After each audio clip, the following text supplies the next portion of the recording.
Hello friends, तो कैसे हैं आप सब। आई होप सब अच्छे होंगे। और आज के इस वीडियो में हम पढ़ेंगे कक्षा 12 के ज्योग्राफी के चैप्टर 2 विश्व जनसंख्या वितरण घनत्व और वर्दी के बारे में।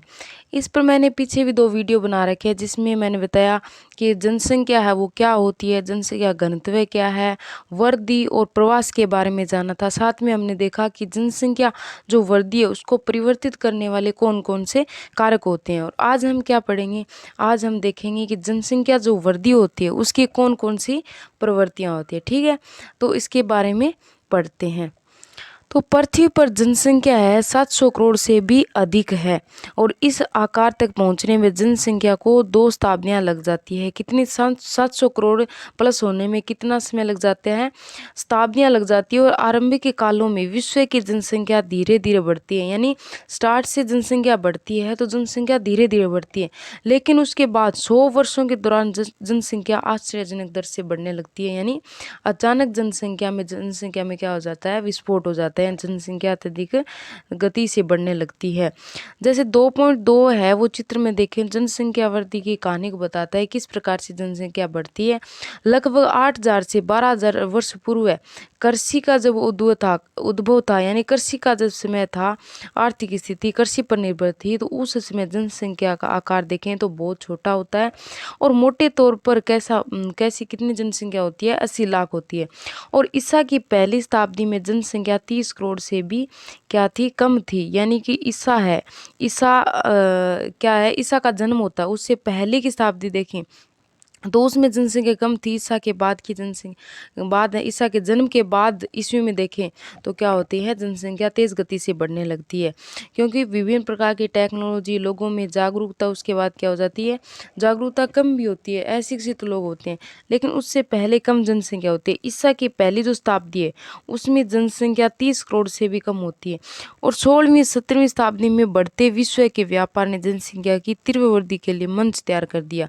1750 ईसा के आसपास जब औद्योगिक क्रांति आती है, कब 1750 में, तो विश्व की जनसंख्या 55 करोड़ हो जाती है। 18वीं शताब्दी में औद्योगिक क्रांति के पश्चात विश्व की जनसंख्या में विस्फोटक वृद्धि हो जाती है। तब अब तक प्राप्त प्रौद्योगिकी के प्रगति ने जन्म दर को घटाने में सहायता की और त्वरित जनसंख्या वृद्धि के लिए मंच तैयार किया।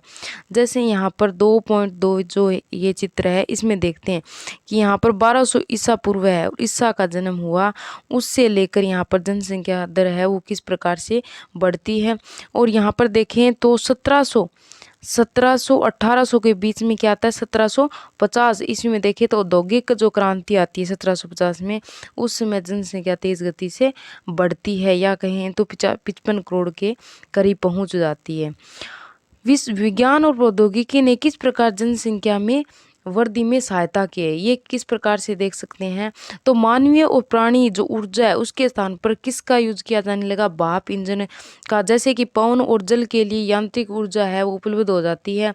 और इसके लिए विभिन्न प्रकार के जो औद्योगिक जो उत्पादन होता है, या कृषि में देखें तो इसमें वृद्धि होने लगती है, क्योंकि मानव की जगह कौन कार्य करने लग जाती है, विभिन्न प्रकार की यांत्रिक ऊर्जा या टेक्नोलॉजी आ जाती है। और उसके साथ ही महामारी और अन्य संक्रामक जो रोग है उनके विरुद्ध टीकाकरण की व्यवस्था हो जाती है, यानी स्वास्थ्य से संबंधित यहाँ पर सुविधा उत्पन्न हो जाती है। और इसके कारण मृत्यु दर की तीव्रता भी क्या होने लगती है, कम होने लगती है, जिसके कारण जनसंख्या बढ़ती है। ठीक है, उसके साथ ही देखें तो विश्व की जनसंख्या में 2 गुना होने की अवधि किस प्रकार से होती है, यानी कि विश्व की जनसंख्या है वो 2 गुना कैसे हो जाती है उसके बारे में पढ़ेंगे। ठीक है, तो मानव की जनसंख्या को प्रारंभिक 1 करोड़ होने में 10 लाख से अधिक वर्ष लग जाते हैं। यानी पहले देखें शुरुआत में तो 1 करोड़ होने में कितने वर्ष लगते हैं, कितना समय लगता है, 10 लाख से भी अधिक वर्ष लग जाता है। लेकिन 5 से 6 अरब होने में मात्र उसे 12 वर्ष लगते हैं, जो 2.2 तालिका में बताया गया है। विभिन्न प्रदेशों में उनकी जनसंख्या के 2 गुना होने में अत्यधिक भिन्नता पाई जाती है। और विकसित देश विकासशील देशों की तुलना में अपनी जनसंख्या 2 गुना करने में अधिक समय ले रहे हैं, क्योंकि विकासशील देश है वहाँ पर एक तो होता है विकसित देश, एक विकासशील देश। विकासशील देश कौन सा होता है, जो धीरे धीरे विकसित हो रहा है। विकसित देश यानी विभिन्न प्रकार की वहाँ पर सुविधाएं हैं।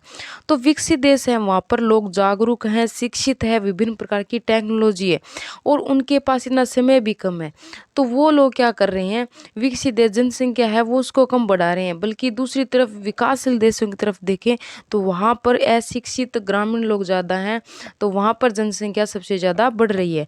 जनसंख्या की अधिकतर वृद्धि विकासशील विश्व में हो रही है, यानी जनसंख्या सबसे ज़्यादा कहाँ पर बढ़ रही है, विकासशील देश, जहाँ जनसंख्या विस्फोट की स्थिति आ गई, यानी अचानक जनसंख्या का बढ़ जाना क्या होता है, जनसंख्या का विस्फोट की स्थिति होती है। और ऐसा क्यों है, ऐसा किस प्रकार से होता है, जैसे यहाँ पर बताया गया है। देखो वृद्धि दर 1990 से 1995 के बीच देखें तो विश्व में देखें तो 1.6% की बात करें तो वृद्धि दर थी, लेकिन अनुमानित किया गया था 1.2। तो इस प्रकार एशिया में देखें तो 1.6% 1990 से 95 में है वो कितनी होती है, 1.6%। 2010 से 15 में देखें तो ये हो जाती है 1% हो जाती है वृद्धि दर। तो इस प्रकार से इसमें परिवर्तन आता है।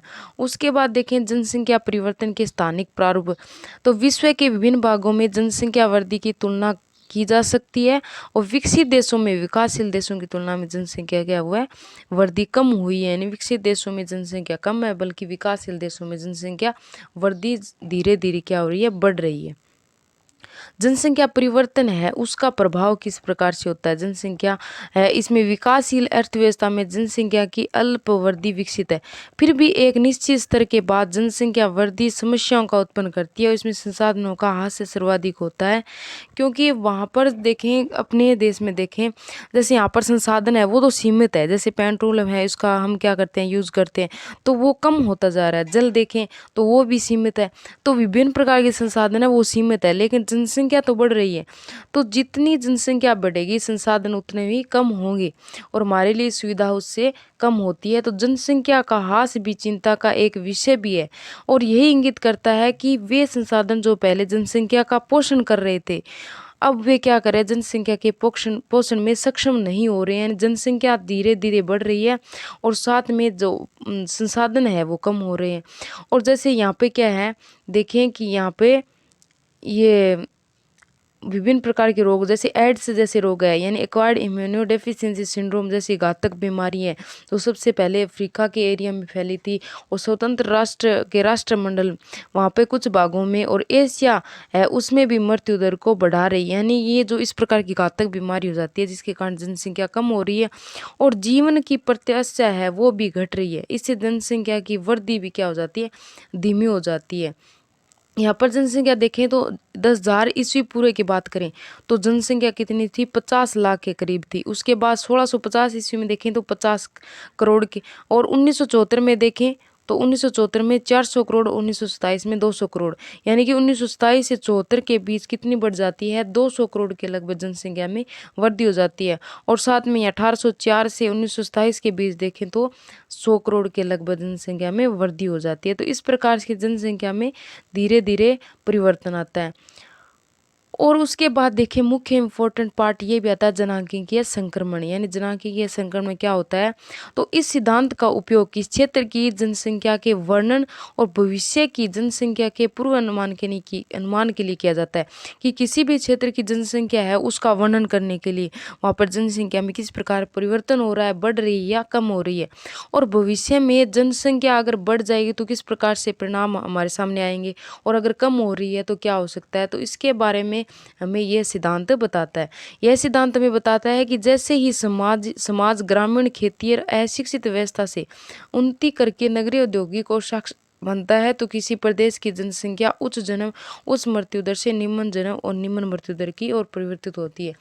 कि जो खेती करने वाले लोग हैं, ग्रामीण लोग हैं, और जो कम पढ़े अशिक्षित लोग हैं, वो अगर धीरे धीरे नगरों की ओर बढ़ रहे हैं, उद्योगों की ओर बढ़ रहे हैं, और धीरे धीरे शिक्षित होते जा रहे हैं, वैसे ही उच्च जन्म और उच्च मृत्यु दर है वो निम्न जन्म और निम्न मृत्यु दर की ओर परिवर्तित हो रही है। ये परिवर्तन की जो अवस्था है इसके बारे में हमें जनांकीय चक्र के बारे में पता चलता है।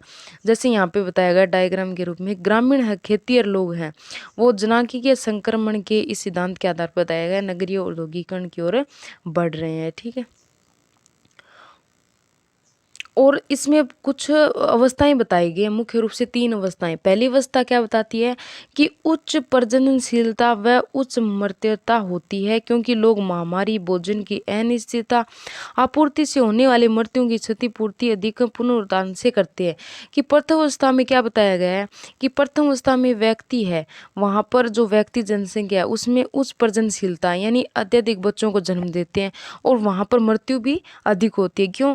क्योंकि वहाँ पर सबसे ज़्यादा क्या होती है, महामारियाँ होती है, भोजन की अनिश्चितता होती है, भोजन की आपूर्ति नहीं हो पाती है, मृत्यु होती है अत्यधिक, क्योंकि वहाँ पर स्वास्थ्य की सुविधाएं नहीं होती हैं, लोग अशिक्षित होते हैं। तो इसके कारण वहाँ पर जनसंख्या धीरे धीरे कम होने लगती है, और जनसंख्या वृद्धि है वो धीरे धीरे होती है। अधिकांश लोग खेतों में कार्य करते होते हैं, यानी कृषि कार्य करते हैं, जहाँ बड़े परिवारों को परिसंपत्ति माना जाता है। जीवन प्रत्याशा क्या होती है, वहाँ पर निम्न होती है, और अधिकांश लोग कैसे होते हैं, अशिक्षित यानी पढ़े लिखे कम होते हैं, और उनके प्रौद्योगिकी स्तर भी क्या होते हैं, निम्न होते हैं।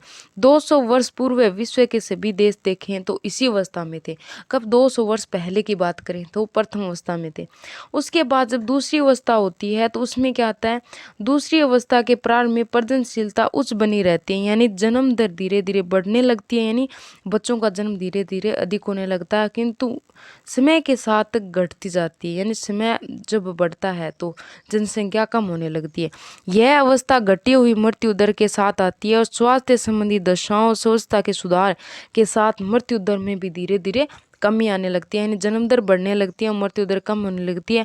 और इस अंतर के कारण जनसंख्या में होने वाले शुद्ध योग उच्च होता है, यानी प्रथम अवस्था में इसमें क्या हो जाता है, शुद्धता आ जाती है द्वितीय अवस्था में, प्रथम अवस्था से द्वितीय अवस्था में जब जाते हैं तो। उसके बाद तीसरी या कहें कि अंतिम अवस्था है, उसमें क्या होता है, इसमें प्रजननशीलता और मृत्यु दर दोनों अधिक घट जाती है। यानी पहली अवस्था में क्या हो रहा था, दोनों ही वृद्धि हो रही थी, उच्च थी, लेकिन इसमें क्या होता है, दोनों में ही कमी आ जाती है। किसमें? जन्म में और मृत्यु दर दोनों में कमी आ जाती है, और जनसंख्या या तो स्थिर हो जाती है यानी वृद्धि कम होती है, या फिर एकदम क्या हो जाती है, मंद हो जाती है, और जनसंख्या नगरीय और अशिक्षित हो जाती शिक्षित हो जाती है। जनसंख्या है वो नगरों की ओर बढ़ने लगती है, उद्योगों की ओर शिक्षित होने लगती है, पढ़ने लगती है, और तथा उसके साथ तकनीकी ज्ञान भी हो जाता है। जैसे वर्तमान में देखते हैं टेक्नोलॉजी आ जाती है, और ऐसी जनसंख्या विचार पूर्वक परिवार के आकार को नियंत्रित करती है। जनसंख्या अपने परिवार को संयुक्त से एकल परिवार के रूप में परिवर्तित करने लगती है। इससे प्रदर्शित होता है कि मनुष्य जाति अत्यधिक नम्य है और अपनी प्रजननशीलता को समायोजित करने की योग्यता रखती है। तो तीसरी अवस्था में वर्तमान देखें तो तीसरी अवस्था के रूप में आ जाती है। उसके बाद देखते हैं कि जनसंख्या जो बढ़ती है उसमें कौन कौन से हैं उपाय हैं जो हम कर सकते हैं, यानी कि उसके नियंत्रण के उपाय कौन कौन से हैं, जनसंख्या जिसके कारण कम बढ़े।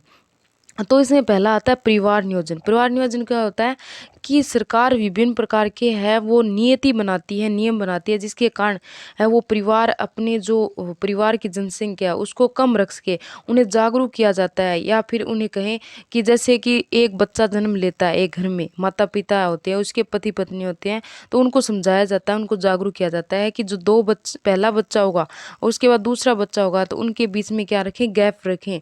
या फिर उन्हें विभिन्न प्रकार की दवाई है या टेक्नोलॉजी का उन्हें बताया जाता है कि इस प्रकार से किया जाए, या फिर जनसंख्या है वो को कम की जाए, 2 बच्चे हों या 1 बच्चे, तो इस प्रकार से उन्हें विभिन्न प्रकार के नियम बताए जाते हैं। तो उनके बच्चों के अत्यधिक जन्म को रोका जाता है, उनके अंतराल को बताया जाता है। परिवार नियोजन सुविधाएं जनसंख्या वृद्धि को सीमित करने और महिलाओं के स्वास्थ्य को बेहतर करने में भूमिका निभाती है, क्योंकि महिला है वो जब बच्चों को जन्म देती है तो उसमें विभिन्न प्रकार के परिवर्तन आते हैं, तो उसकी सुविधा है उसके बारे में उन्हें बताया जाता है कि जब कम बच्चे जन्म होंगे तो महिला है भी वो भी सुरक्षित रहेगी, और प्रचार और गर्भ निरोधक जो दवाइयाँ होती है वो भी उन्हें उपलब्ध कराई जाती है। और इसके साथ देखें तो जनसंख्या के नियंत्रण में भी हमें सहायता मिलती है। थॉमस माल्थस ने अपने सिद्धांत 1798 में दिया था, उन्होंने कहा कि लोगों की संख्या खाद्य की आपूर्ति की अपेक्षा अधिक तेज गति से बढ़ेगी, और जनसंख्या की वृद्धि का परिणाम अकाल, बीमारियों और युद्ध द्वारा इसमें अचानक गिरावट के रूप में सामने आएगी। ठीक है, तो आज ये चैप्टर अपना कंप्लीट हो गया है, और आपको डिस्क्रिप्शन बॉक्स में इसका लिंक मिल जाएगा जिसमें आपको ये क्वेश्चन मिल जाएंगे, तो आप इसकी प्रैक्टिस कर सकते हैं। ठीक है,